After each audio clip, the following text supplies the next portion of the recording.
우리 하나님 홀로 영광 받으실 줄 믿습니다. 샬롬 목장에 하나님의 평강이 충만하기를 주의 이름으로 축복합니다. 오늘 이 밤도 우리가 하나님의 은혜 받고 말씀 부여잡고 기도할 말씀의 제목이 어린 양의 혼인잔치, 이런 제목으로 함께 은혜를 나누겠습니다. 본문이 지난주와 똑같았지요.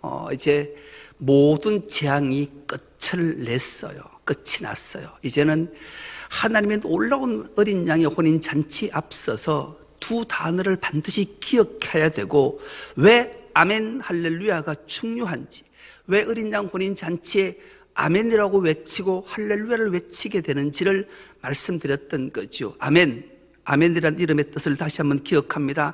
그렇게 이루어질 줄을 반드시 내가 믿습니다. 이 주어는 반드시 내가 주어예요. 모든 일 하나님의 말씀이 그렇게 이루어질 줄을 반드시 내가 믿습니다. 이런 고백이 있을 때 우리는 아멘, 아멘 말씀을 받을 때마다 아멘, 아멘 하게 되는 거죠. 그래서 아멘은 얼마나 중요한지, 우리가 하나님 말씀을 받을 때 우리가 기도하고 소원하고 반드시 이루어질 것을 기대하고 말씀을 듣다가 마음판에 탁 말씀이 떨어지면 아멘, 그렇게 이루어질 줄을 반드시 내가 믿습니다. 이 고백이 있는 거죠. 그런 고백이 있는 자들이 드디어 어린 양의 혼인잔치에 초대함을 받고 어린 양 우리 주 예수 그리스도 신랑 되신 그분과 혼인을 하는 감격스러움을 맞이하게 된다라는 거예요. 할렐루야라는 말은 직역하면 당신의 하나님을 찬양하십시오. 왜 당신의 하나님을 찬양해야 되는가? 삶으로, 인생 전부로 하나님을 찬양해야 된다 그랬어요. 그러면서 오늘 본문 말씀에도 그대로 등장하지만 1절, 3절, 4절, 6절에 할렐루야, 할렐루야, 할렐루야, 할렐루야, 네 번이나 할렐루야가 등장하는데 각기 의미가 달라요. 1절의 할렐루야는 나를 구원해 주신 하나님을 찬송합니다. 나 같은 죄인을 구원해 주셨으니 어찌 내가 주를 찬송치 않을 수 있겠습니까? 구원의 하나님을 찬송할 때 할렐루야가 1절의 말씀이, 그리고 두 번째 2절과 3절은 우리를 고통에, 좌절에, 절망에 주님이 주님이십니다 고백했다 해서 박해하고 핍박하고 고통에 빠뜨려던 그 음부의 세력들을 심판하시는 하나님을 찬송합니다. 할렐루야, 이렇게 말씀하는 거고요. 그리고 4절의 할렐루야는 바로 내가 그 주님을 믿게 했으니, 이 믿음을 주셨으니 주를 성모를 찬송합니다. 믿음의 찬송이 할렐루야고, 마지막 6절의 찬송은 하나님이 우리를 통치하시고 섭리하시니 주의 이름을 찬송합니다. 이 네 번의 할렐루야가 각기 다른 의미로 점철되어져 있었던 거예요. 그러니까 어떤 상황 속에도 우리가 할렐루야, 할렐루야 주의 성모를 찬송해야 되는 이유는 우리를 구원하시고 우리의 대적들을 심판하시고 우리에게 믿음을 주시고 우리를 통치하고 다스리시니 어찌 그 이름을 찬송치 않겠냐 그랬어요. 이렇게 찬송, 할렐루야, 아멘 하는 자 드디어 어린 양 혼인잔치에 참여해요. 여러분, 혼인잔치 생각만 해도 가슴 설레지 않습니까? 잔치 열렸네 하면, 잔치하면 막 기분이 들뜨잖아요. 행복하잖아요. 잔치집 구경만 해도 꼭 내가 그 잔치의 주인공처럼 되는 건데, 실제로 오늘 우리는 잔치의 주인공이 된 줄 믿습니다. 오늘 본문 7절을 우리가 한 목소리로 다시 한번 합독해 보겠습니다. 시작. 우리가 즐거워하고 크게 기뻐하며 그에게 영광을 돌리세. 어린 양의 혼인 이 기약이 이르렀고 그의 아내가 자신을 준비하였으므로. 아멘. 여러분, 즐거워하고 크게 기뻐하고 영광이 다 드러났는데 오늘 주목해볼 단어 하나가 있어요. 그의 신부가 자신을 준비하였으므로가 아니라 뭐라고요? 아내가. 여러분, 잔치를 하면 아내가 된 건가요? 아니, 결혼식 하는 날에 내 아내하고 결혼식을 한다? 신부와 결혼하지 아내와 결혼하는 사람, 이건 좀 말이 안 되잖아요. 이게 놀라운 비밀이 있는 게 놀라운 비밀이. 왜? 오늘 본문이 신부와 혼인잔치를 하지 않고 아내와 혼인잔치를 하는가? 이 비밀이 결론에 나오면 여러분들은 막 이제 감격하셔야 돼요. 감격하고, 내가 주의 신부로 살았는데 주님 앞에 서서 주님을 만나서 결혼할 때 내가 아내로 주님과 함께 영생 복락을 누리는구나. 막 이 감격이 우리에게 몰려오면 이 놀라운 은혜 때문에 다시는 어떤 상황 속에도 나에게 육신의 질병, 마음의 질병, 영혼의 질병이 찾아온다 해도 좌절하고 절망하지 않아요. 감격스러워서 할렐루야를 막 외치고 아멘, 아멘 할 거예요. 여러분, 혼인잔치, 자, 유대인의 혼인잔치, 주님이 혼인잔치를 말씀하는 것, 제가 유대인 혼인에 대해서 한 두 번쯤 설교를 했는데 다시 한번 복습하는 의미로 다시 한번 깨달아 보자고요. 유대인들은 결혼을 두 번 해요, 두 번. 첫째를 정혼, 약혼이라 하기도 하고, 둘째는 진짜 결혼하는데 두 번 다 결혼인 거예요. 근데 놀라운 것은 유대인들은 결혼할 나이가 정년기가 13살에서 16살 사이 결혼해요. 요즘은 38살이 돼도 시집 장가를 안 가는데 유대인들은 13살에서 16살. 그러면 요즘으로 말하면 초등학교 6학년 때 가면 시집 일찍 가면 초등 6학년 시집 가는 거예요. 늦게 가도 중학교 3학년쯤 되면 노처녀 소리 듣고 노총각 소리 들으니 장가 가야 되는 거예요. 13살에서 16살 혈기왕성할 때잖아요. 그때 유대인들은 결혼을 해요. 어떻게 결혼하는가? 결혼을 하려면 짝이 있어야 결혼할 거잖아요. 그 2000년 전, 3000년 전에 어떻게 짝을 만나게? 유대인에게는 놀라운 절기가 있어요. 절기가. 무슨 절기가 있다고? 유대인 절기가 몇 번 있어요? 7절기가 있어요. 7절기가. 절기 때가 되면 대부분 절기는 일주일씩 잔치를 하는 거예요. 잔치. 그러면 선난 선녀들이 잔치자리에 막 몰려들 거잖아요. 막 몰려드는 거예요. 막 몰려들어. 몰려들면 마음에 드는 남자, 여자가 생길까요? 안 생길까요? 안 생기면 그건 문제가 있는 거예요. 여러분, 선난 선녀들이 춤을 추고 막 흥겹게 잔치를 하는데 막 수백 명, 수천 명이 어울려서 춤을 추고 잔치를 하면 몸 동작 하나에 마음이 가는 것도 있고 얼굴에 마음이 가는 것도 있고 키에 모든 것에 마음이 드는 사람이 반드시 생긴다니까요. 생기면 뭘 해요? 눈빛 교환을 해요. 눈빛 교환. 여러분, 자, 옆 사람을 쳐다봅니다. 자, 눈빛 교환합니다. 사랑의 모습 빨리 하라면 해. 자, 한번 눈빛 교환을 한번 해보라니까. 여러분, 눈빛 교환 하셨습니까? 사랑하는 게 느껴지십니까? 그냥 멍하니 봤다면 조사해 봐야 돼요. 여러분, 아내, 남편, 부모, 자식, 형제 간에 눈빛이 사랑이 가득한 눈빛을 교환해야 돼요. 그럼 눈빛을 보면 이 사람이 나를 사랑하는구나 안 하는구나, 설레는구나 설레지 않는구나 금방 알아요. 금방 알아. 아무리 숨기려 해도 숨길 수 없어요. 눈빛은 못 숨겨요. 못 숨긴다니까요. 그러면 돌아오잖아요. 집에 오면 밤에 잠자리에 들면 생각이 날까요? 안 날까요? 나요. 서로 눈빛을 보고 필이 꽂혀서 좋아하는 감정이 생기면 잠자리에 들어 누우면 잠이 안 올 정도로 자꾸 생각나는 거예요. 그러면 그 다음날 그래서 확신이 드는 것이 확신. 이 남자가 내 남자다. 이 여자가 내 여자다.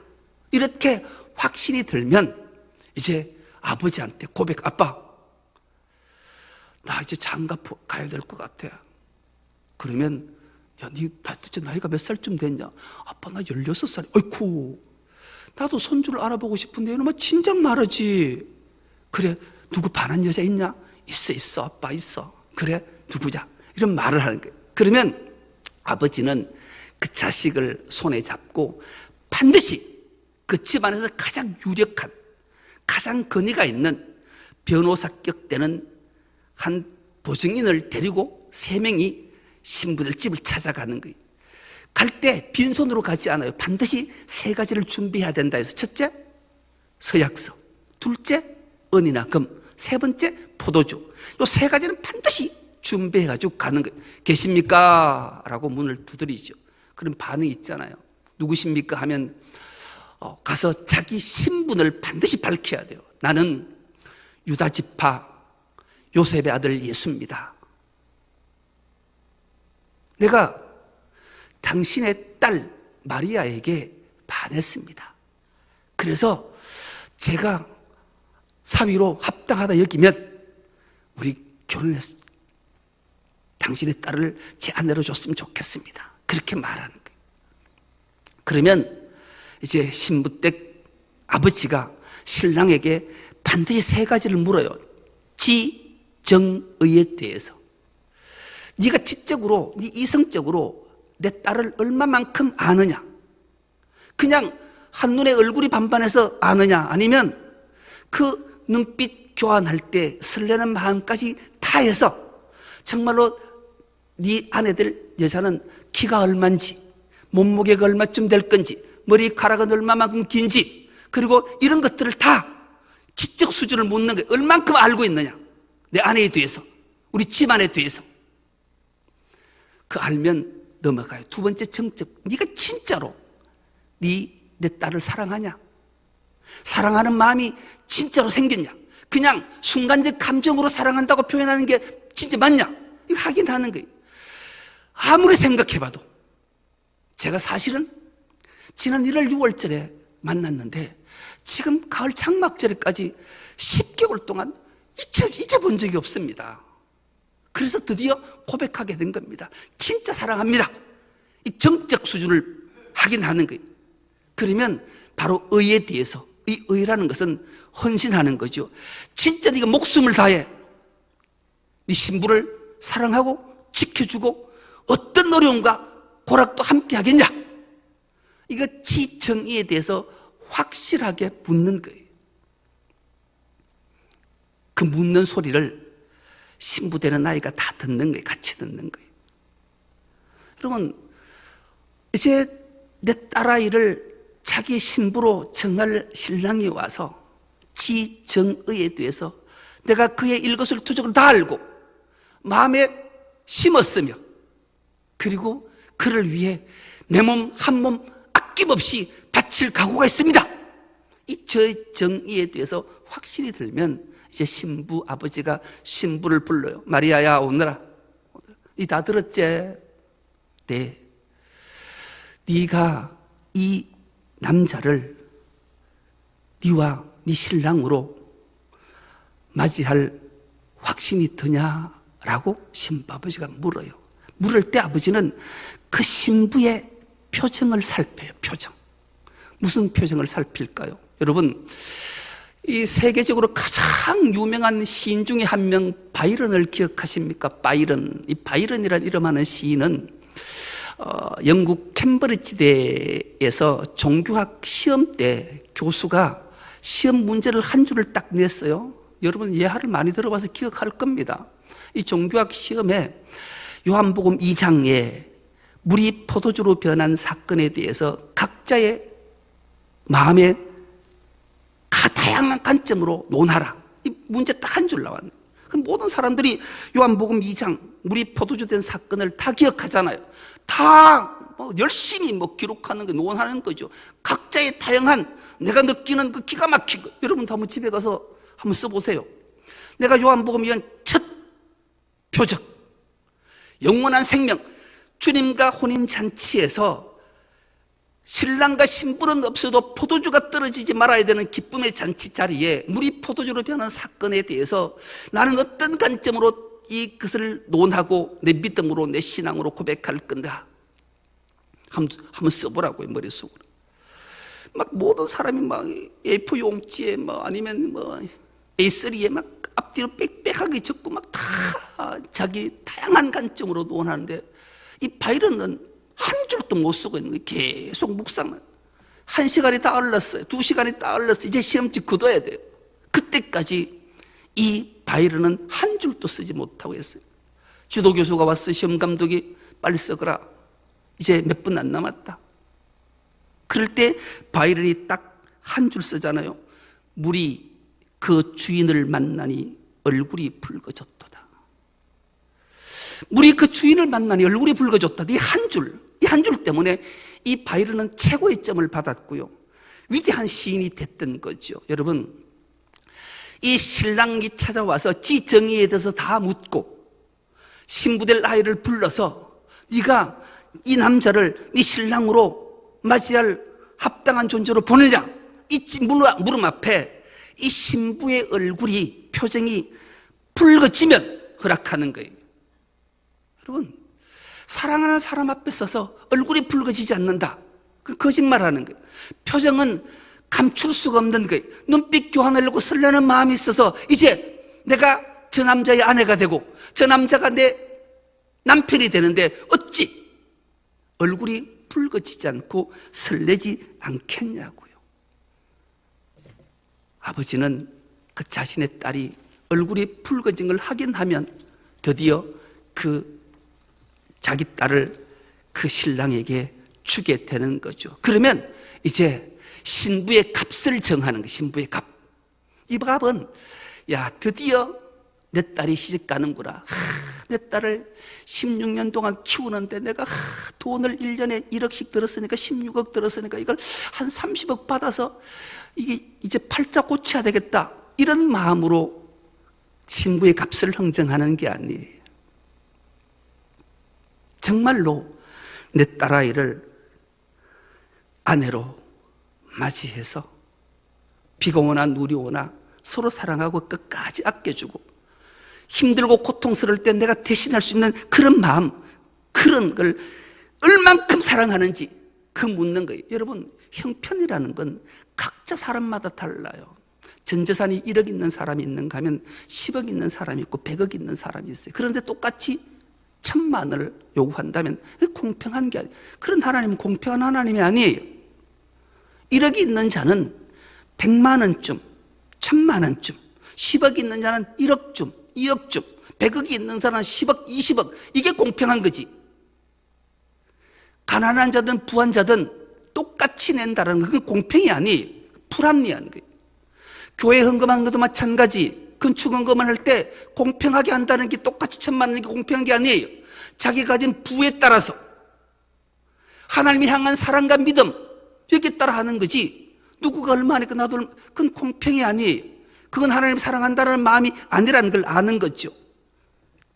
그렇게 신부의 값을 정하면 가지고 간 은금을 힘을 다해 다 준비했던 것을 사랑을 듬뿍 담아 신부 아버지에게 주는 거죠.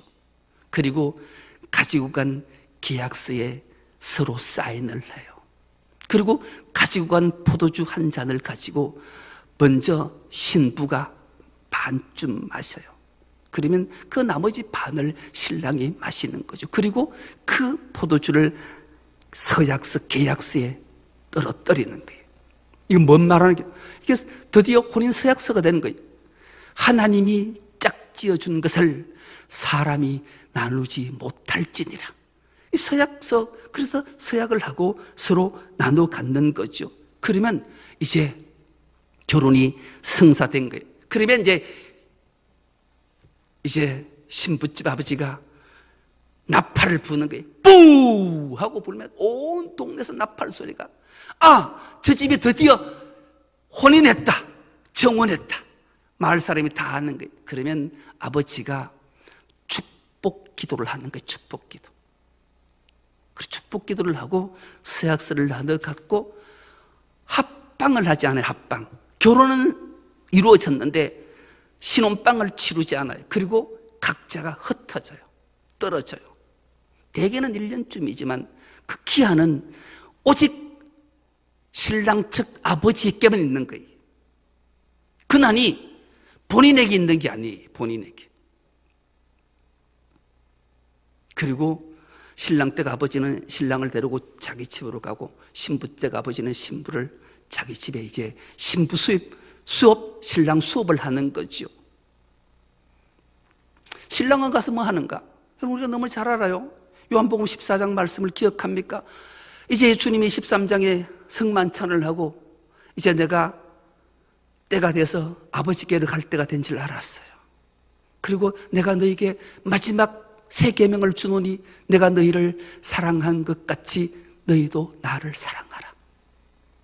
그렇게 마지막 새 계명을 주신 이후에 그래도 제자들이 아파하고 근심하고 걱정하자. 그 유명한 말씀 하시잖아요. 너희는 마음에 근심하지 말라. 하나님을 믿으니 또 나를 믿으라. 내 아버지 집에는 거할 곳이 많도다. 내가 내 아버지 집에 가서 네가 거할 처소를 예비하면 내가 너를 나 있는 곳에 데려오리라. 신랑은 집에 돌아가서 신부하고 신혼방 차릴 집을 열심히 뚝딱뚝딱 짓는 거예요. 열심히 지어요. 오직 그 내 아내를 데려오기 위해.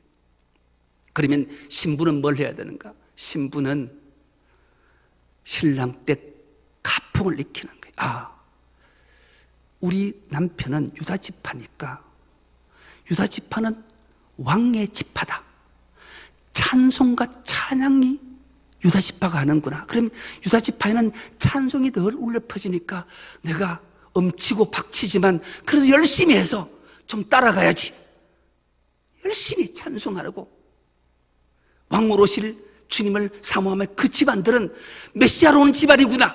이것 알고 준비하는 거예요. 그리고 지난번에는 내가 베냐민 지파 남자친구가 있었는데 끊어내야 되겠구나. 끊어내는 거예요. 미련 없이 다 잘라내는 거예요. 오직 참신랑 유다 지파 요셉의 아들 예수가 나의 남편 신랑이다. 이거 기억하고 그 신랑 때 가풍을 하나하나 다 익히는 거예요. 그리고 신랑은 죽을 똥 살 똥 모르고 이때까지 벌어난 거 다 투자해서 신혼방 신혼집을 멋지게 꾸며놓는 거예요. 그러던 어느 날 아버지가 아들아 집 다 지었냐? 예 아버지 마무리 잘했습니다. 집에 들어놓을 가전제품도 최고 좋은 걸로 다 했고요. 이제 완벽합니다. 그래? 그러면 내 신부를 데려오너라. 그러면 신랑의 들러리 함제비들을 막 쥐어서 나팔을 불면서 신부 댁으로 가는 거예요. 신부 댁으로. 그리고 신부 댁으로 가서 말러기가 되면 신랑이 왔다! 신랑이 왔다! 그렇게 외치는 거예요. 그러면 온 동네가 드디어 신랑이 왔구나. 기쁜 소식, 복음을 듣게 되는 거예요. 그러면 입산 아지매들이 막 쫓아가는 거예요. 마리아 집에 가서 야야 너 신랑 드디어 왔다 드디어 왔다. 그러면 신부댁 들러리들도 막 준비를 막 하는 거예요. 그러면 신랑이 행렬 때는 그 마을을 한 바퀴 도는 거예요. 계속 도는 거예요. 돌다가 어느 지점에 가면 딱 멈춰서요. 왜 멈출까요? 금방 들어갈 수 없잖아요. 신부가 준비해야 되니까. 신부 친구들이 들어가서 꽃당장도 하고 연지곤지 찌르고 막 다 하잖아요. 그렇게 되면 드디어 함제비들이 그 신혼집으로 들어가요. 그래서 그 신랑을 가마에 태워서 신랑 집으로 가는 거예요. 신랑 집에 딱 도착을 하면 드디어 진짜 결혼식이 시작되는 거죠. 그 잔치는 일주일 동안 잔치하는 거예요. 그리고 신혼방에는 신랑과 신부가 딱 들어가서 나오지 못해요. 오직 신랑 신부만의 시간을 가시는 거죠. 그러면 일주일 동안 그 신랑 댁 집에 잔치는 어마어마한 잔치를 베풀게 되는 거죠. 그리고 일주일이 지나면 드디어 신혼방 문이 열리는 거예요. 진짜. 그래서 등장한 게 아내라는 말이 이렇게 등장하는 아내. 내 아내해. 한 몸을 이루었다. 이것이 내 공로로 이루어질까요? 어떤 것으로 이루어질까? 오늘 본문 8절 말씀도 우리가 한 목소리를 합독해 보겠습니다. 시작. 그에게 빛나고 깨끗한 세마포 옷을 입도록 허락하셨으니 이 세마포 옷은 성도의 옳은 행실이로다 하더라. 아멘. 옳은 행실. 하나님을 향한, 신랑을 향한 옳은 행실들. 오늘 우리는 주님이 십자가 보혈로 우리의 죄를 씻고 우리를 예수 그리스도를 신랑으로 부르는 정결한 신부가 된 자들은 이 땅에 살아갈 때 옳은 행실, 선한 행실로 하나님께 영광을 돌리고 내 신랑을 높이는 삶을 살 것을 우리에게 명령하지요. 그런 자에게 주님의 보혈로 씻은 세마포옷을 입히고 드디어 어린 양 혼인잔치에 참여하게 되는 거예요. 오늘 우리가 세상을 살아가면서 믿음으로 신앙의 삶을 어떻게 살아내려야 될지, 근데 우리 자신을 한번 찬찬히 돌아보면 내가 신부로서 합당한가? 주님의 십자가 보혈로 내가 제 시선 받고 더 이상 죄인이 아니고 의인 되었는데 내가 옳은 행실로 세마포옷을 입을 자격이 있는가? 라고 나에게 물어보면 아멘, 그렇습니다. 내가 주님의 십자가 보혈로 제 시선 받아서 이 세상 살 때 옳은 행실로 선한 행실로 하나님께 영광을 돌리고 살았으니 나는 마땅히 주님의 참 신부로 설 수 있습니다. 서게 됐습니다. 이렇게 고백할 자가 있겠냐고요. 한 사람도 없어요. 그러면 우리는 주의 아내가 될 수 있는가? 여러분, 왜 우리가 구원을 믿음으로 받는지를 알게 하는 말씀이죠. 행실로 받는 게 아니란 말이에요. 그 이유를 로마서 3장 20절에서 21절, 22절 말씀 우리가 또록또록하게 한 목소리 합독해 보겠습니다. 시작. 그러므로 율법의 행위로는 하나님 앞에서 의롭다고 인정받을 사람이 아무도 없습니다.